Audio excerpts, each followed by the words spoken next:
negativo. Puedo agarrar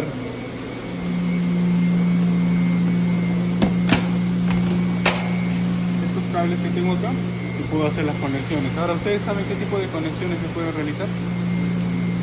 Hay dos tipos de conexiones, conexiones en serie, no sé si han visto cuando hay igual eléctrica, en serie y en paralelo, de igual manera acá, en serie y en paralelo.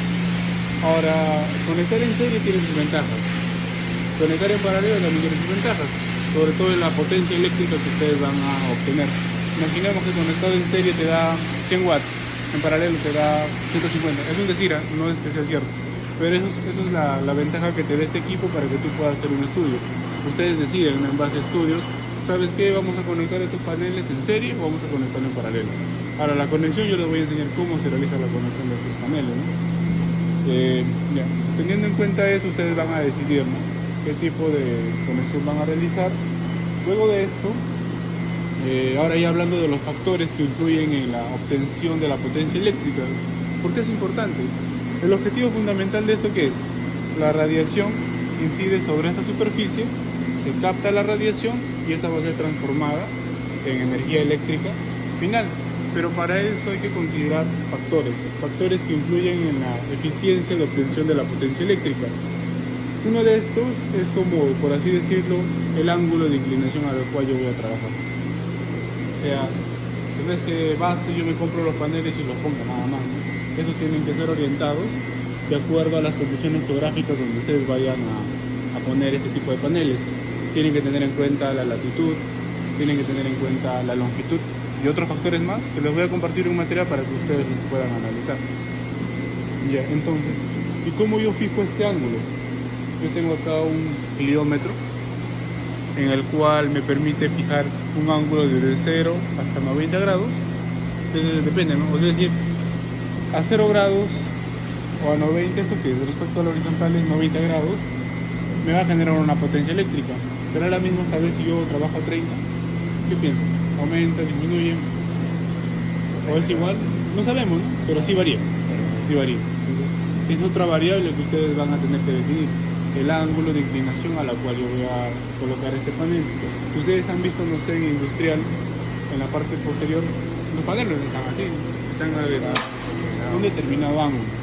Ese ángulo, hay modelos matemáticos que indican cuál es el más óptimo. Va a depender bastante de las condiciones geográficas en las cuales ustedes vayan a trabajar. Ahí tengo un material que les voy a compartir para que puedan ver eso. Entonces tengan en cuenta un primer factor, que es el ángulo al cual yo voy a trabajar. Ahora, otro factor a considerar es, solamente les estoy mencionando los más importantes, hay varios que ustedes lo van a tener que revisar. ¿Qué pasa si yo tapo una célula solar? ¿Qué pasa si yo tapo 2? ¿Qué pasa si yo tapo 3? 4. ¿Afectará en la potencia eléctrica? Sí, va a afectar. Eso también tienen que tener en cuenta. Con esto, ¿qué quiero decir? Que no es conveniente tal vez instalar estos paneles fotovoltaicos en lugares en los cuales hay edificios grandes y puedan generarle sombra a esto, ¿no? Hay que tener en cuenta eso. ¿Por qué? Porque va a afectar en la potencia. Otro factor que hay que considerar, si yo lo pongo a la intemperie, ¿qué va a pasar a lo largo del tiempo sobre esta superficie? ¿Qué se va a formar?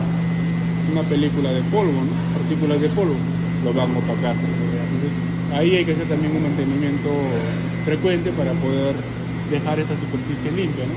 ¿Para qué? Para que obtener yo la mayor eficiencia y no tenga pérdida. ¿Hasta ahí alguna consulta? ¿Todo claro? Entonces ya vimos cómo puede influir el ángulo de inclinación, cómo puede influir un factor de ensobrecimiento y los componentes, ¿no? Cada una de estas células solares, estos paneles, cómo pueden ser conectados en serie o en paralelo. ¿Ya? Estas conexiones se realizan con estos conectores y a la vez esto puede funcionar sin esa unidad complementaria que está allá, solamente para poder determinar los valores de voltaje y de intensidad. Si yo tengo los valores de voltaje y de intensidad, ¿qué puedo calcular? La potencia eléctrica, ¿no? La potencia eléctrica, que es el voltaje multiplicado por la intensidad, ¿no? Entonces, yo puedo sacar este equipo afuera sin necesidad de ese, utilizando esa unidad de medición. ¿Por qué? ¿Qué me detectaba esa unidad de medición? ¿Qué podía leer ahí? No, la potencia no.